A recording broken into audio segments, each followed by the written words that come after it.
Barba ensopada de sangue, terceira parte, capítulo 10. O carro derrapa no meio da subida interminável que leva ao topo do morro em que se encontra o templo budista da Encantada. Leopoldo puxa o freio de mão, baixa o volume da alavanche de guitarras distorcidas que sai dos alto-falantes. Se concentra por um momento e arranca, dosando a aceleração com cuidado. O beiço inferior pendente, o olhar fixo adiante. Chove e não chove. A névoa espessa está sempre aguardando um pouco acima, mas nunca chega. Surgem faixas de cimento na ladeira de chão batido, mas nem assim Leopoldo, que conhece bem o caminho, consegue sair da primeira marcha. Por fim, chegam ao ponto mais alto da estrada, e após uma breve descida, o mato abre um terreno cheio de desníveis, com uma estátua do Buda à direita e um acesso de lajotas à esquerda, dando para um templo. Um edifício de 2 andares, com telhas portuguesas e paredes de madeira pintadas de um vermelho terroso. Um jipe 4x4 está estacionado em frente à escadinha que sobe até a porta de entrada.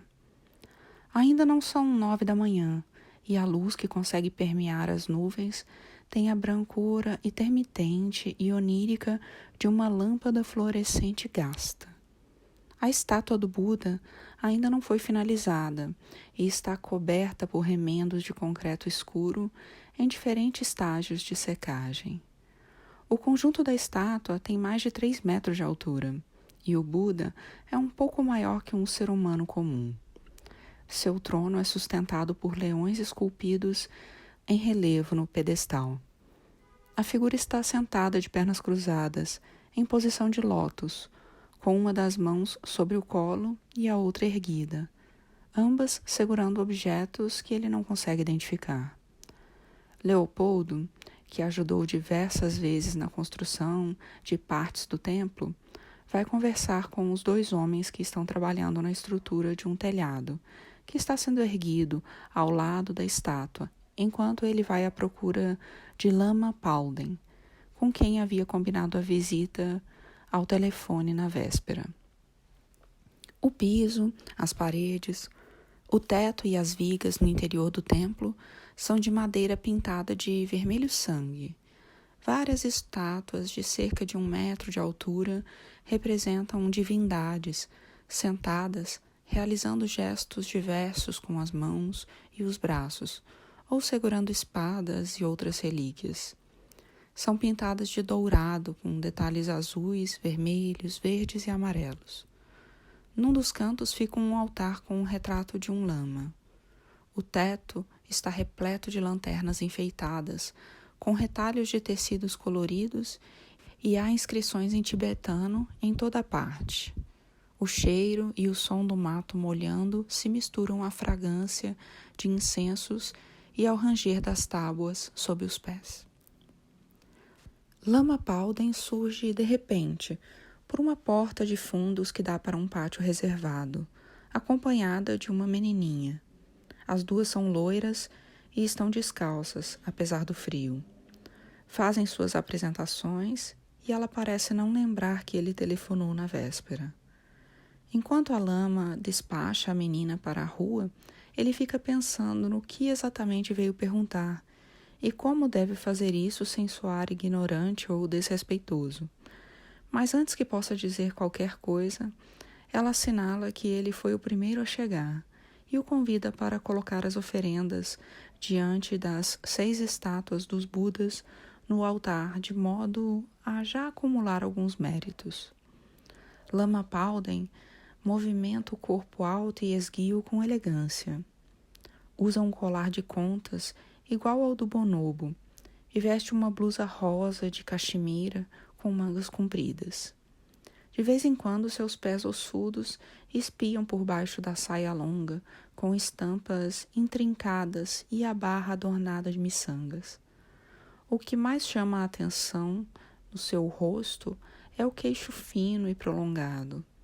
Seus olhos claros e de cílios quase transparentes derramam serenidade de espírito, e sua constituição física sugere adesão a alguma modalidade radical de vegetarianismo. Sua voz é ao mesmo tempo suave e ressonante. Por trás da sua economia de palavras, parece haver uma reverência deliberada ao silêncio. Não parece feliz, e muito menos infeliz. Ela sai para o pátio, abre uma torneira e retorna com um balde d'água. Seguindo as instruções de Lama Palden, ele faz 3 cumprimentos consecutivos, unindo as mãos no alto da cabeça, à frente do rosto e do peito, simbolizando espírito, mente e corpo. E depois se prostra e toca a testa no chão para fins de purificação. Lama Palden dá as últimas orientações e se retira. Ele usa a jarrinha de plástico para tirar a água do balde e encher até a boca cerca de 30 vasilhas dispostas no altar principal e em torno de um altar menor situado no canto da sala. Sente-se observado pelas estátuas. Escuta 2 outros carros estacionando lá fora, e aos poucos vão chegando outros adeptos. 3 senhoras muito bem vestidas e circunspectas, uma dupla de moças que parecem ligeiramente loucas, um casal muito jovem formado por uma brasileira de cabelo curtinho e o argentino cabeludo, um surfista de meia-idade típico, com veias saltadas e tatuagens gastas no pescoço e nos antebraços. E por fim, Leopoldo, que entra distribuindo cumprimentos do alto de seu 1,90 m de altura. A prática em si consiste em sentar com as pernas cruzadas em frente a apoios de madeira, expelir ar pela narina esquerda e direita e depois pelas 2 juntas, para simbolizar a expulsão do ódio, do egoísmo e da ignorância. Escutar as falas de Lama Palden sobre a necessidade de escapar das armadilhas do ego e observar a mente e recitar, quase sempre 3 vezes seguidas, uma série de orações e mantras. Os mantras são entoados com dicção acelerada e monocórdica, às vezes com pequenas variações melódicas, em frases compridas que consomem todo o fôlego.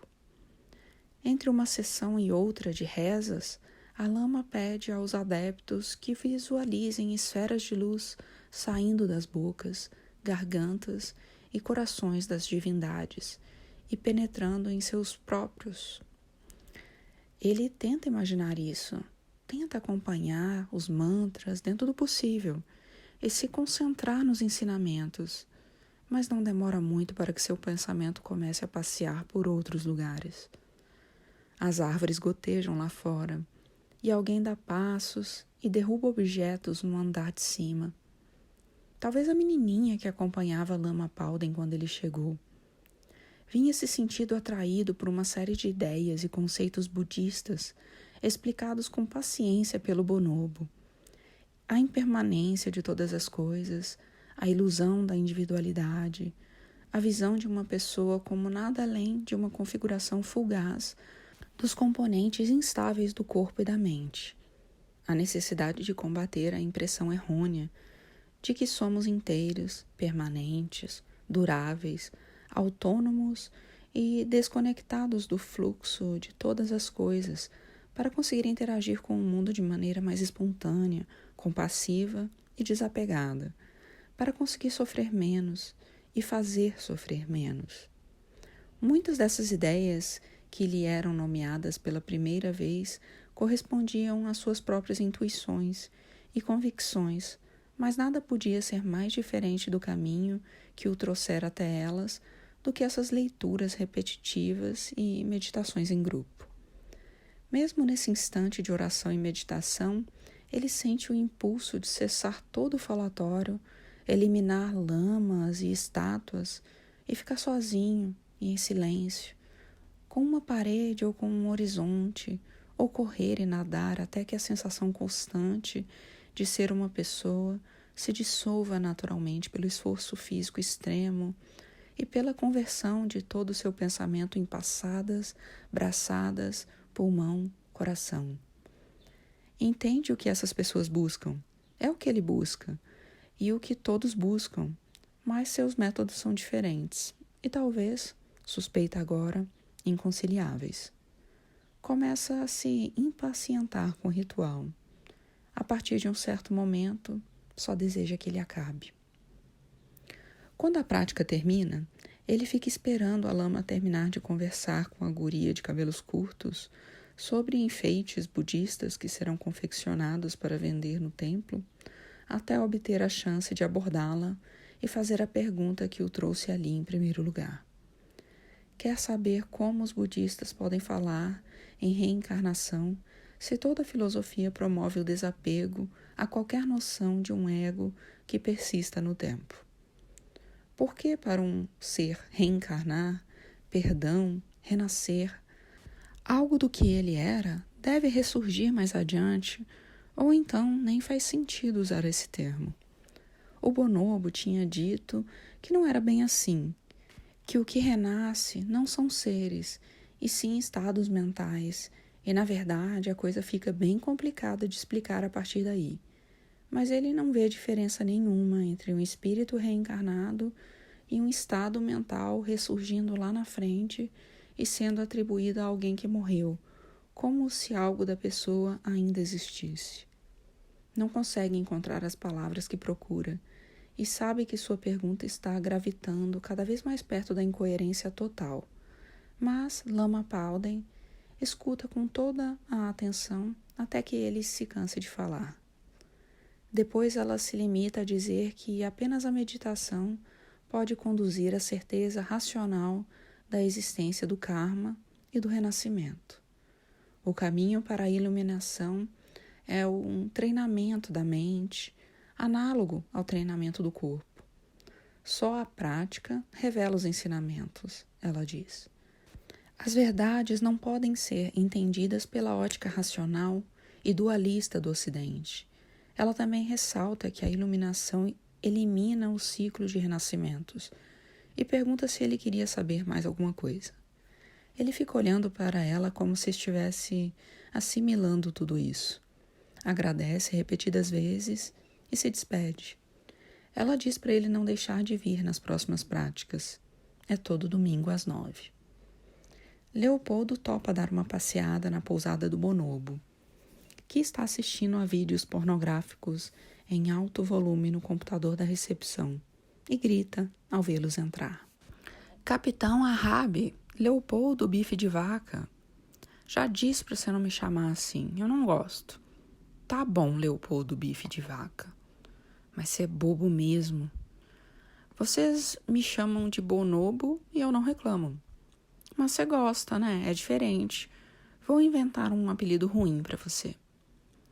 Lá na zona sul de Porto Alegre, também me chamavam de macaco, ébola e pau de veludo. Podem escolher.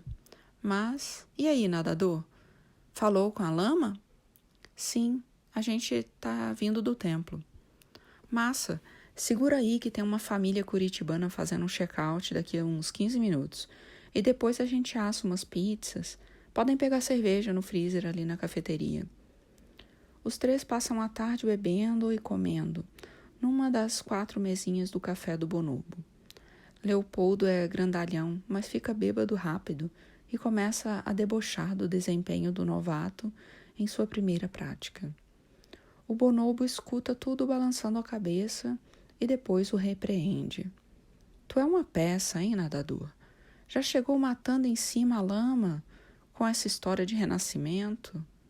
Era a dúvida que eu tinha, ué. E o que ela disse? Para eu meditar até entender. Leopoldo dá a risada. Eu disse, bonobo, o ideal é nem começar. Velho, tu tá obcecado com essa história de renascimento. Vira o disco. Por que é tão importante para ti saber se existe renascimento? É importante saber que não existe. Todo o resto parece certo para mim. Mas não esse detalhe, estraga tudo.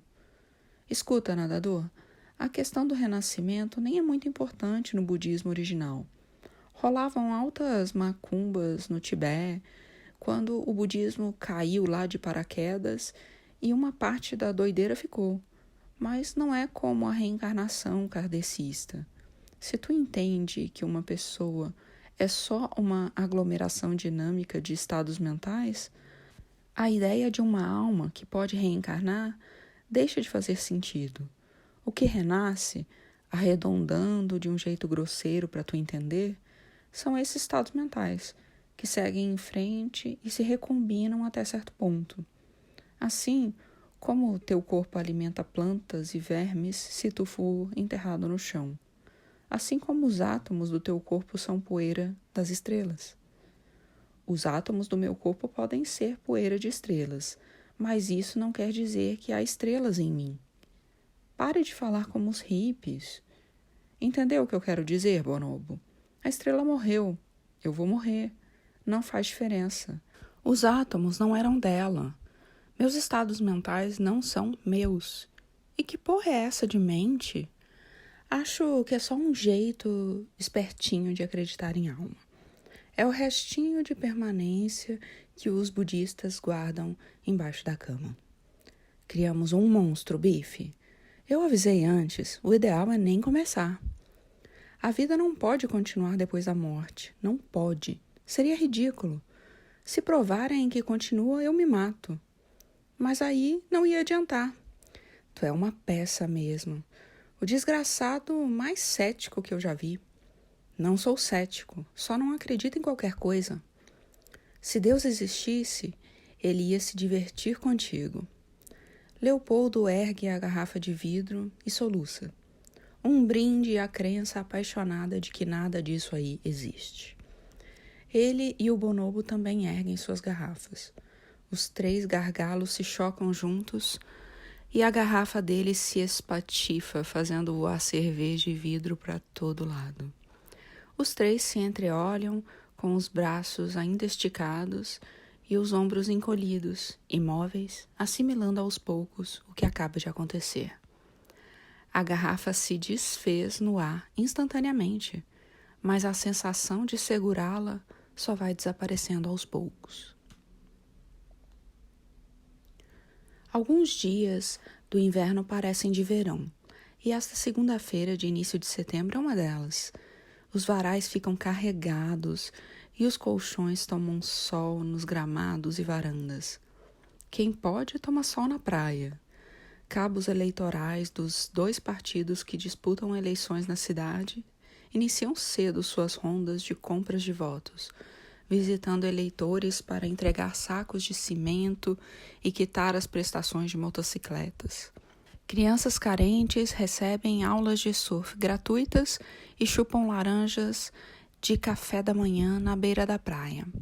Ele veste a roupa de borracha, solta a cadela na rua e desce pela pedra até o mar. Nas primeiras braçadas, a água congelante se infiltra pela gola e pelo zíper e desce pelas costas e pela barriga, mas em segundos é aquecida pelo calor do próprio corpo e o traje inundado fica protetor e aconchegante. Quando respira para o lado esquerdo, consegue ver a cadela mancando na areia para acompanhar seu avanço entre os barcos de pesca. Não sabe como ela consegue, mas consegue. Na avenida principal, um deficiente mental acompanhado de um monitor corre devagarinho, com a tocha da Semana Olímpica em riste, puxando um comboio formado por um micro-ônibus da APAI, ocupado por demais deficientes que participam do revezamento, e por duas viaturas de polícia com as sirenes piscando rumo a Paulo Lopes, onde a chama será passada adiante. Na Praia do Rosa, o bonobo recebe o telefonema de uma amiga que acaba de passar por apuros e, antes de qualquer coisa, teve vontade de conversar com ele e, se possível, vê-lo, se ele achar que tudo bem. Em sua casa, no Ferraz, uma nativa conversa pelo Skype com um filho de 13 anos que mora com o pai na Espanha e só vem visitá-la nos verões. Um jardineiro tropeça no cadáver de um cachorro que morreu de frio 2 noites atrás no canteiro de flores de uma casa de veraneio na Rua dos Flamboyants. Na comunidade que vive isolada nos morros da Encantada, seguindo o calendário maia, uma jovem mineira chora de dor de dente e não consegue deixar de pensar em como continuará sua vida caso o mundo não acabe em dezembro de 2012, como previsto. Ele nada bem pelo fundo e vai sentindo a ondulação aumentar e a superfície encrespar à medida que se aproxima no meio da baía. A roupa de borracha atenua seu medo do oceano, mas o medo está ali e aumenta assim que pensa nele. Tem a sensação de que o oceano quer alguma coisa dele, mas não consegue imaginar o que seria essa coisa. É como se fosse uma informação que esqueceu e nem sabe que sabe. O oceano o interroga e parece sempre prestes a perder a paciência, mas ele sai a tempo de evitar um ataque de fúria. No posto de saúde, a plantonista costura o rosto de um surfista bonitão, que se feriu com a prancha nas pedras da ferrugem, usando pontos de cirurgia plástica para tentar preservar ao máximo sua aparência, enquanto a namorada filma o procedimento com a câmera do celular. Um grupo de jovens amigas enfrentando expedientes em lotéricas, farmácias e lojas de roupa troca torpedos, acertando detalhes de uma festinha secreta com champanhe e vibradores para aquela noite. Uma cobra coral passa por cima do pé de um traficantezinho que está fumando maconha no Morro do Siriú, sem que ele perceba. Um piromaníaco tem o carro apreendido por estar dirigindo sem habilitação e decide botar fogo em toda a cidade. Na escola municipal, um adolescente quer conversar de novo com a guria com quem perdeu a virgindade na noite passada, após o bailão do clube campinense, mas não tem certeza do nome dela. O dono de uma lanchonete na saída da cidade soma as notas fiscais no fim de semana e liga para a esposa para contar que a inclusão do rodízio de pizza à noite trouxe lucro no inverno pela primeira vez em 3 anos. Nas salas comerciais de uma pequena galeria da avenida principal, uma designer ajusta os vetores do logotipo de uma boutique de surf. Uma advogada encharca um maço de cigarros quase cheio na torneira da pia do banheiro, para em seguida jogá-lo na lixeira, e um professor de pilates pendura um aluno de cabeça para baixo na parede, usando ganchos e cintas. Ele está nadando sem olhar para frente há minutos, quando sente uma coisa estranha. Ergue a cabeça e se depara com o que parece ser um rochedo, mas em seguida revela ser uma massa negra e vergurrenta de uma baleia franca boiando a 20 ou 30 metros de distância. Sua primeira reação é recuar de pânico, mas vai se acalmando enquanto observa o animal imóvel. Deve ser uma das últimas baleias da temporada e está incrivelmente perto da praia, talvez 70 ou 80 metros.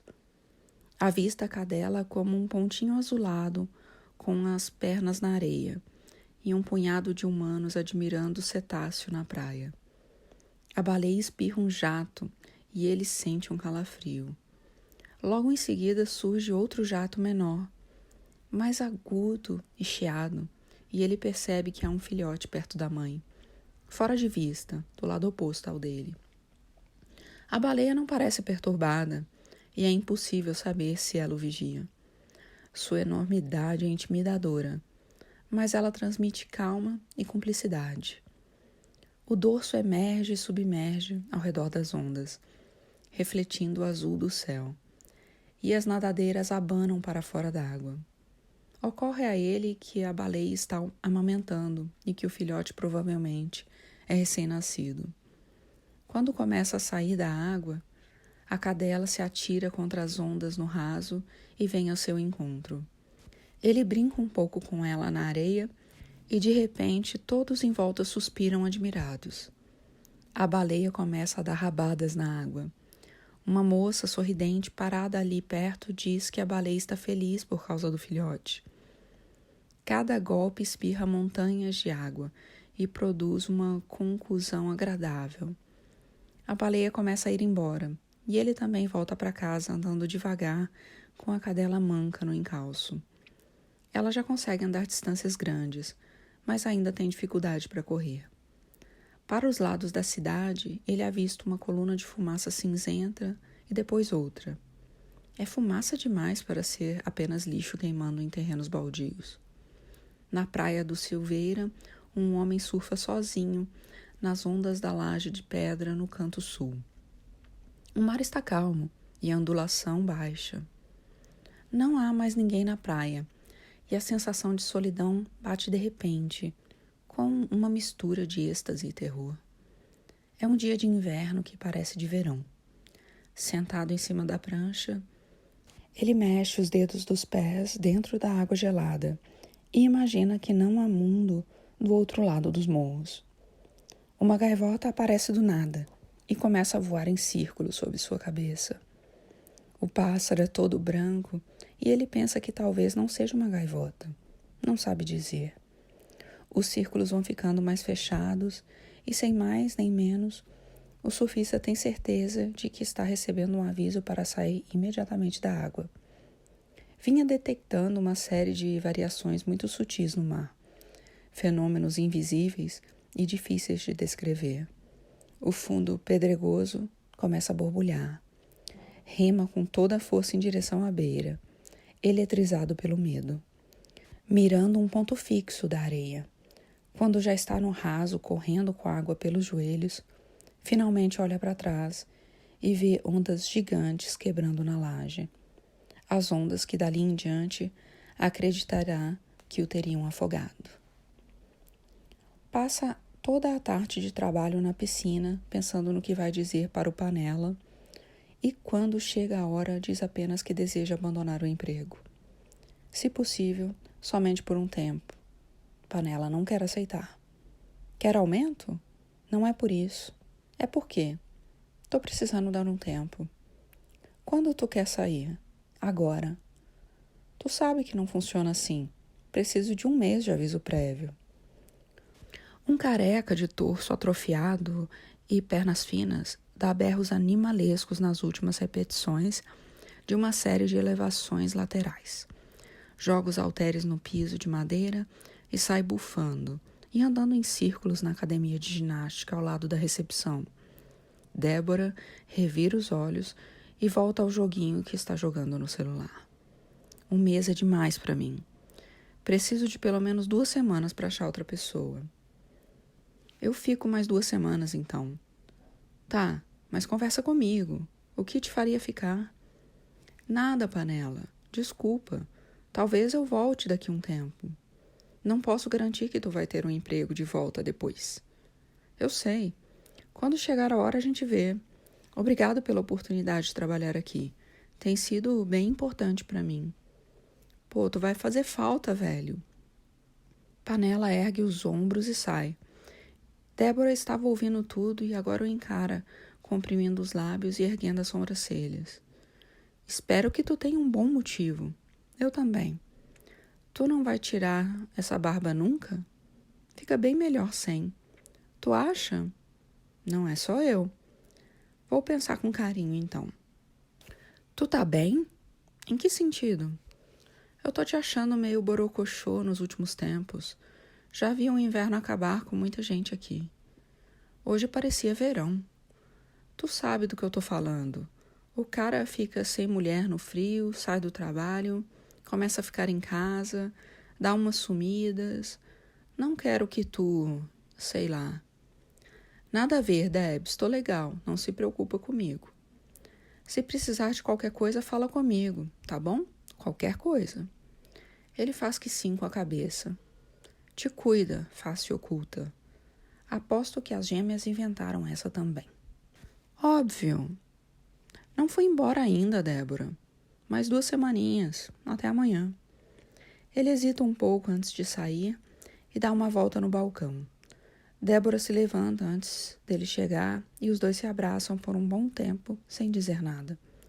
Beta passa pelo lado de fora da porta de vidro. Tua cachorrinha ficou bem, né? Ela tá ótima. Hoje vim andando devagar e ela veio até aqui comigo. Me disseram que ela nada contigo lá no fundão. Ela entra um pouco, sim, mas não vai até o fundo. As pessoas exageram. Relata a Débora seu encontro matinal com a baleia, e ela não parece particularmente impressionada. Já passou a mão numa baleia franca quando estava surfando na Ferrugem, 4 invernos atrás, e viu golfinhos que perseguiam um cardume de tainhas saltarem a 1 palmo de seu nariz. Ele se dá por vencido e se despede. Pede um X na carrocinha do estacionamento do supermercado Silveira, come o sanduíche sentado na mureta da calçada e, quando começa a andar para casa, já é noite completa. O Al Capone está aberto como sempre, e ele toma uma cerveja na mesinha da rua. James Joplin toca baixinho no alto-falante, e ele lembra de uma coletânea em fita cassete que gostava de escutar no Walkman, indo de ônibus para o colégio. O garçom Rastafari afaga o pescoço de Beta e olha para os 2 lados da avenida como se algo pudesse acontecer. Há um casal do lado de dentro e 2 homens perto dele, numa mesa da rua. Todos sabem que essa noite de inverno já acabou faz tempo e irão embora logo. Nenhum desconhecido conversará com ele. Nenhuma conversa ultimamente. Mastiga os amendoins salgados, mata a cerveja rápido e paga a conta. Caminhou pouco, mais de 1 quadra na direção do mar, quando um blackout apaga a cidade. A avenida principal vira um túnel escuro de vento gelado. A vista se adapta à noite de lua nova e aos poucos a luz das estrelas fica perceptível e desenha um mundo de silhuetas. A caminho da praia, escuta somente as patas da cachorra raspando o asfalto. O mar negro ressona no escuro, como um grande animal dormindo. As ondas quebrando ritmadas numa suave respiração. Vultos solitários passam caminhando na areia. Não se pode dizer de onde, nem para onde. Lampiões a gás iluminam o interior de alguns dos galpões dos pescadores. Carrega Beta pelos degraus da escadinha combalida e a põe no chão novamente na trilha. A brasa de um cigarro revela a aproximação de mais 3 ou 4 vultos, vindo em direção contrária, e quando se cruzam, um pouco antes de seu apartamento, ele recebe um punho com toda a força no rosto e cai sobre a faixa estreita de grama que separa a trilha das pedras. O pouco que podia enxergar desaparece e sua cabeça inteira lateja. Enquanto procura se orientar, escuta Beta ganir. Consegue ficar em pé e avista as figuras já cruzando o pequeno trecho da areia que separa o fim da trilha do acesso à praça. A válvula da dor abre e ele sente o olho esquerdo aumentando de tamanho. Beta está encostada em suas pernas. Ele se agacha e afaga a cadela, que parece ilesa. Deve ter levado um chute. Faz menção de gritar alguma coisa e ir atrás do agressor. Mas a turma já sumiu. Eles não riram, não provocaram, não xingaram. Não o ameaçaram de nada. Passaram e sumiram, como aparições, mas deram seu recado. Acorda com uma meia-lua preta debaixo do olho, mas o inchaço foi embora, com o gelo aplicado na noite anterior. Vasos rompidos tingiram de sangue metade da esclera. A dor vai e volta e se espalha até a testa e a mandíbula. Dá seu passeio na praia com a cachorra e assiste ela entrar na água sozinha e enfrentar as ondas por alguns minutos. Na volta encontra um pescador sentado em cima da montanha de nylon branco e cordoalha azul que repousa na pedra do baú faz alguns dias. É um homem possante de pele queimada, com uma barba rala e uma cabeleira encaracolada. Veste apenas um calção branco encardido e chinelo nos pés. Para um instante no topo da escadinha de cimento e fica vendo o homem trabalhar com um carretel de fio de nylon, um pequeno canivete e uma espécie de agulha de plástico para costurar os pedaços da rede de pesca com movimentos rápidos e hipnóticos, como os de um ilusionista. O pescador desvia a atenção do trabalho apenas por um segundo para espiar seu observador e sorri com um canto dos lábios. Tropeçou? Tomei um soco de graça ontem à noite. Quem que foi? Nem vi. Foi na hora que faltou luz. Quase não te reconheci com esse barbão aí. Vistoria o pescador uma segunda vez, em busca de sinais que recordem sua identidade, mas não encontra nada. Quer perguntar, mas sente um orgulho lhe tapando a boca. Aquele orgulho que Jasmine havia denunciado. O leão no trono. Sente falta dela, de tudo o que imaginou que viveria com ela. Desculpa, mas a gente se conhece? É Jeremias, dono do Poeta. O barco que estava sendo consertado em frente à pedra na sua primeira manhã ali no apartamento. Senta na escadinha e pergunta como foi a temporada de pesca. Fraquinha, fraquinha, diz o pescador. Cada ano há menos peixe. Agora é época de anchova, mas não tá dando nada, tá brabo. Corvina tem. Daqui a pouco termino o defeso e a gente espera pescar bastante. Sem interromper em momento algum o remendo da rede, ele conta que o motor do Poeta fundiu de vez em junho e precisará ser trocado, mas não sabe onde vai arranjar dinheiro. Vou te dizer uma coisa, a pesca artesanal aqui na região dura mais 10, 15 anos, não mais que isso. A pesca industrial está acabando com o peixe. Eles juntam tudo lá dentro e não vem nada para a costa. Isso aqui não dá mais dinheiro nenhum. E a meninada não quer saber de pesca. Dos meus filhos e sobrinhos, nenhum ficou na pesca. Nenhum. De todos aqui na vila, tem 3 ou 4 filhos de pescador que pescam. Quem tem dinheiro vai estudar, abre comércio, vira dentista. Quem não tem, trabalha no turismo na temporada ou cuida de casa de veranista. E tem os que ficam largados por aí sem fazer nada. Mesmo a gente que é pescador, acaba trabalhando de pedreiro, garçom, lixeiro, carteiro.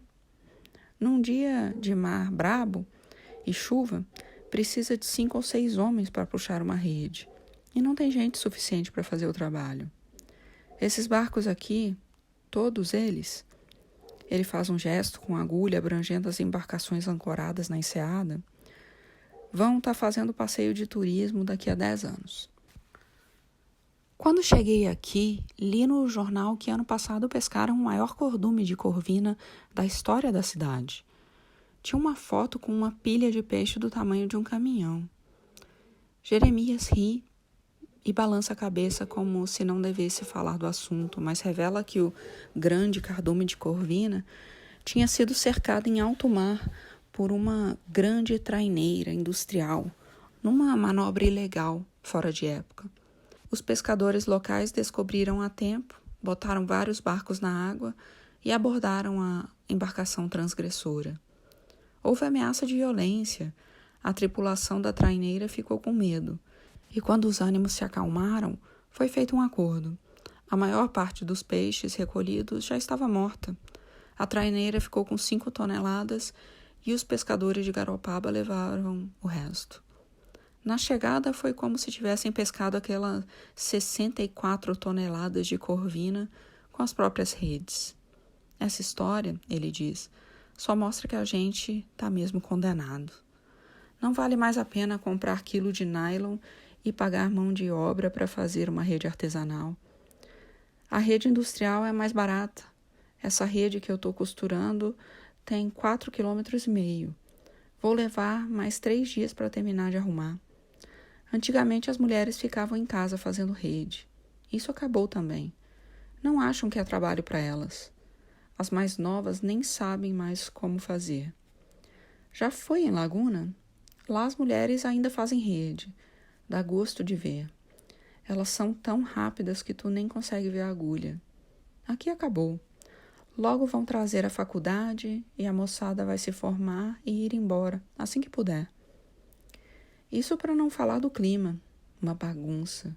Ficam aí discutindo se o clima está mudando, mas quem trabalha com pesca tem certeza. Antigamente a gente sabia que em outubro ia ter mar liso, vento sul, céu aberto. Daqui a pouco é outubro e tu vai ver a bagunça que vai ser. Para mim não muda nada. Boa parte da minha vida já foi. Esse teu cachorro gosta de água, né? Entra fundo junto contigo, eu vi. Ela entra. Foi atropelada e ficou com as patas meio paralisadas. Fui ensinando ela a nadar e agora tá quase boa.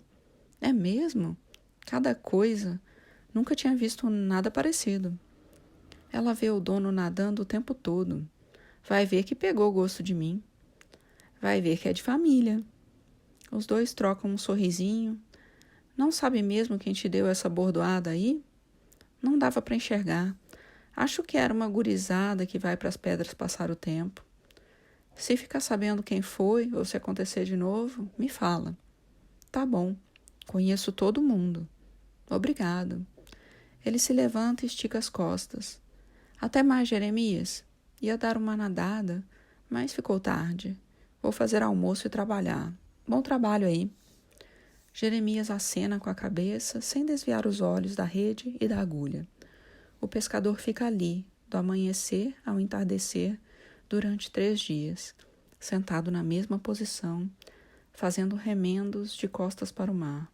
E no 4º dia, a rede desaparece. Vai cumprindo suas últimas tardes de trabalho como professor de natação, sem conseguir esconder que sua cabeça está em outro lugar. O afinco com que costuma orientar e corrigir seus alunos dá lugar a um desligamento sorumbático. Tábua, o sócio de panela na academia, faz uma de suas raríssimas aparições e lhe diz que se é para fingir que trabalha, o melhor é ir embora de uma vez.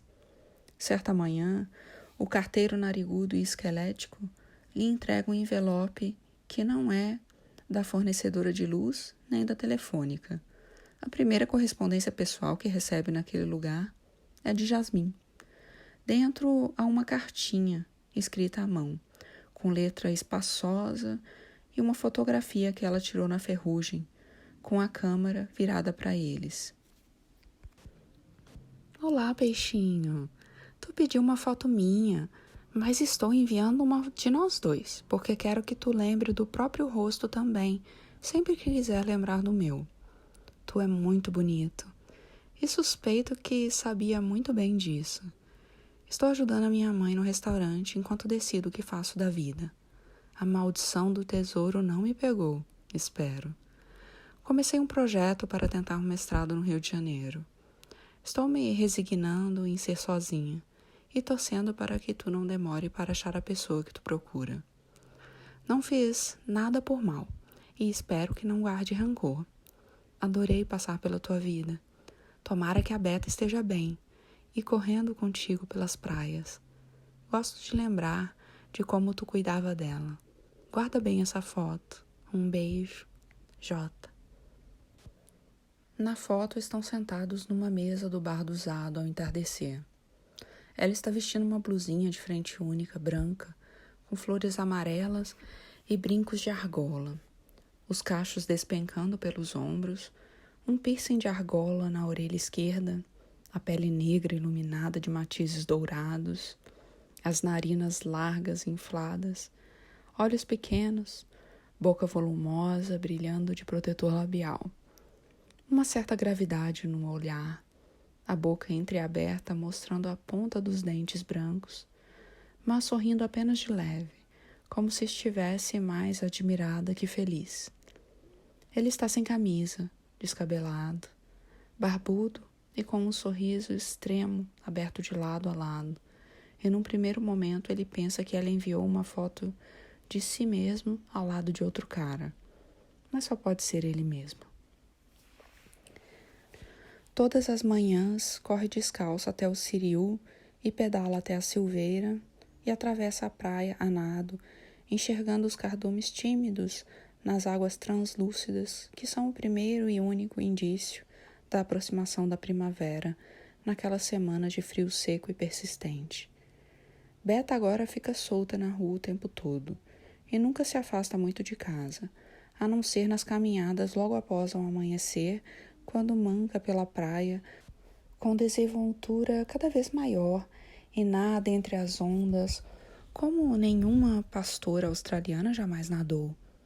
A cachorro o acompanha sempre que ele sai a pé e só retorna sozinha para as imediações do apartamento se ele a enxota com um silvo curto e seco e uma pisada forte no chão. Um dos signos da nova linguagem que vai substituindo aos poucos a anterior, estabelecida durante a 10 décadas de convívio do animal com seu pai. As corridas longas e frequentes na areia fazem aparecer uma dor em seus joelhos pela primeira vez em anos.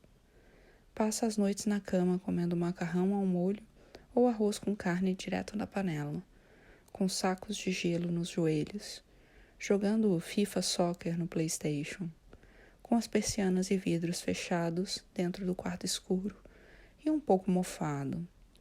Sente fome a toda hora e passa a andar com barras de chocolate e pacotes de biscoito no bolso. Toda vez que sai de casa se sente observado e passa a evitar as trocas de olhares. O sono o atinge e passa como um raio.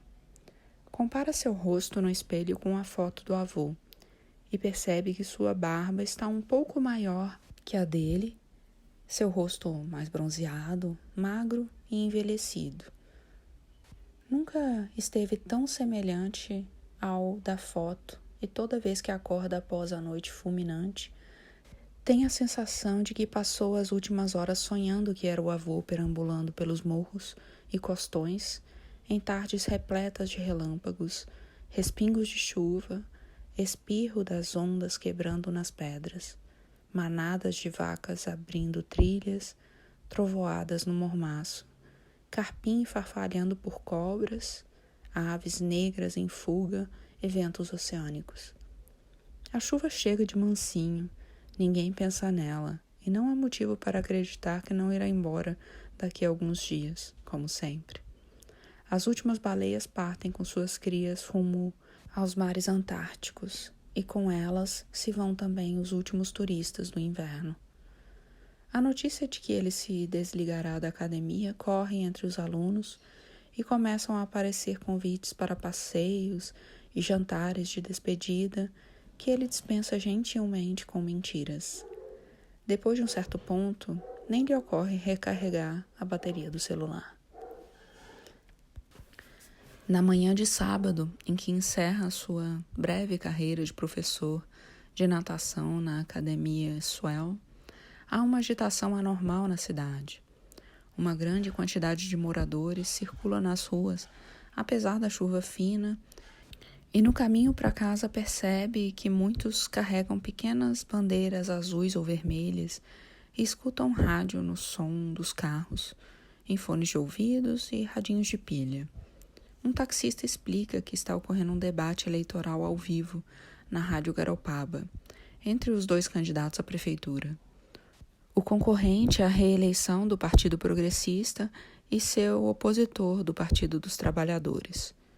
Faz semanas que a conversa na cidade gira em torno de promessas de asfaltamento e construção de postos de saúde, denúncias de favorecimento e corrupção, vídeos e gravações na internet flagrando supostas compras de votos e um boato de que o atual prefeito teria construído uma piscina nova em casa com dinheiro público, o que não impediu que centenas de seus apoiadores, em sua maior parte nativos, se reunissem na praça 23 de abril, agitando incontáveis bandeiras azuis misturadas a uns poucos guarda-chuvas coloridos. A sede da Rádio Garopaba fica numa sala anexa à igreja matriz, e o acesso à grande escadaria está bloqueado por uma fita e 2 guardas. O carro de som retransmite o debate em volume estratosférico, e a cada resposta boa de seu candidato, o povo aplaude e comemora com gritos de apoio e palavras de ordem. É gente de toda a idade, com famílias de respeito e gangues de adolescentes coando como cardumes pelo meio da multidão, e correligionários tensos de óculos escuros coordenando a coisa toda. Crianças circunspectas observam tudo encostadas nos carros ou sentadas nos ombros dos pais, e os velhos parecem rejuvenescidos, dando corridinhas de um lado a outro, vibrando com os punhos erguidos, um pouco desnorteados pela sobrecarga de estímulos. Há um certo clima de ameaça no ar. Militantes dos partidos dos trabalhadores circulam no perímetro da praça com bandeiras vermelhas e a troca de ameaças e xingamentos é franca e sem indícios de bom humor. A política exaltou os ânimos da população e o noticiário informal vem acumulando casos envolvendo desde bate-bocas e tapas até barras de ferro e facas de limpar peixe. Desde que tomou um soco na cara de desconhecidos, ele evita se aproximar demais dos nativos. Mas parece que neste dia, todo e qualquer impulso agressivo está sendo canalizado na exaltação de um candidato e no ódio ao seu opositor, e aos eleitores deste opositor. De um modo que ele permanece nas beiradas do tumulto, neutro no conflito e ao mesmo tempo interessado na escalada de intensidade do frenesi coletivo. Alguns carros circulam aos trancos pelas ruelas em torno da praça, buzinando sem parar. Nos alto-falantes, o atual prefeito nega o aumento do IPTU apontado pelo adversário, alegando que os reajustes nos seus 4 anos de administração apenas acompanharam a inflação, e a multidão celebra a resposta com bandeiradas, buzinaços e gritaria. Algumas moças desfilam maquiadas e produzidas, com lábios cintilantes, cabelos escorridos, saltos, plataforma e suas melhores e mais justas calças jeans. Um pescador esfarrapado não cansa de incitar os outros a gritar: "O povo unido jamais será vencido", obtendo pouca adesão. Muitos estão bêbados e as latas de cerveja são chutadas inadvertidamente pelo chão. A chegada inesperada de 2 carros de partidários da oposição gera bulício. Os petistas agitam bandeiras vermelhas pelas janelas e tentam abrir caminho com um veículo na rua ocupada. O povo na praça começa a cantar: "É o desespero, é o desespero". O alarido é tamanho que já não se pode escutar o debate. Começam a colar adesivos azuis nas latarias dos automóveis invasores. O motorista de um dos carros tenta arrancar uma bandeira azul da mão de um eleitor oponente. E uma discussão exaltada vai se propagando em ondas de gritos, correria e empurra-empurra. Os pais começam a tirar seus filhos do local, mas em pouco tempo a briga é apartada por mediadores e os 2 automóveis passam no caminho aberto pela multidão e somem na primeira esquina. O candidato petista fala mal dos médicos de Garopaba. Isso dá munição à metralhadora retórica do atual prefeito, que sai vitorioso do debate. Logo se podem avistar os 2 oponentes dando declarações à imprensa local no pátio de entrada em frente à igreja. Lá no alto do morro, e minutos depois, os 2 começam a descer a escadaria. O candidato petista faz uma retirada discreta, enquanto o atual prefeito saboreia cada degrau e abre os braços como um imperador indo ao encontro do povo ao som de seu jingle de campanha. É um homem grande que lembra um ator de cinema americano, um dos que são assassinados em Um Poderoso Chefão. Enquanto o prefeito pega uma criança no colo, uma nova briga estoura entre militantes oponentes do outro lado da praça que dá para a praia. Ele está um pouco afastado do centro da confusão, mas consegue ver a troca de socos envolvendo homens e mulheres e um sujeito indo ao chão com uma rasteira e levantando em seguida. A polícia age rápido e a briga se reduz a grupinhos retrocedendo e proferindo xingamentos e ameaças. Nesse meio tempo, começou a se formar uma carreata liderada pelo carro de som. Ele compra uma cerveja na lanchonete da esquina da praça e vai acompanhando a fileira de carros e pedestres que rumam em direção ao centro da cidade. Não demora muito para que dezenas de carros e centenas de motos e bicicletas formem uma longa serpente se arrastando das ruas estreitas da vila até a avenida principal, passando em frente ao posto de saúde. A chuva intermitente vai encharcando os participantes aos poucos. Buzinas, motores acelerados, até o fundo e estouros de escapamento se somam ao jingle repetitivo numa sinfonia infernal. As motos tomam a dianteira pela avenida principal em direção à saída da cidade, quase todas montadas pelo piloto e um caroneiro agitando uma bandeira. Em sua esteira segue uma fila de carros de passeio, picapes e jipes abarrotados de gente. Um desdentado viaja na caçamba de uma caminhonete, caindo aos pedaços, golpeando o teto do carro sem parar, com uma roda de bicicleta. Algumas pessoas vão sentadas nos capôs ou trepadas nas traseiras dos veículos. A carreata se transforma num desfile escatológico que é apreciado com espanto pelos moradores não envolvidos que assistem aos rebuliços nas calçadas ou nos jardins das casas. Os homens assobiam para as gostosas encharcadas de chuva que se inclinam para fora dos carros, oferecendo o decote das blusinhas, e os mais velhos tomam chimarrão e fumam, observando tudo com uma expressão meio entediada. Todo mundo parece prestes a bater o carro, cair da moto ou a começar uma briga. Acompanha a carreata até perto da esquina do Banco do Brasil. A chuva aperta e ele se dá por satisfeito. Toma mais 2 cervejas no caminho de casa e num dos botecos estão dizendo que alguém tentou dar uma facada num eleitor oponente e acertou o braço de uma criança de raspão. Outro homem se gaba de ter vendido o voto aos 2 candidatos no mesmo dia e confessa que ainda não decidiu em quem vai votar.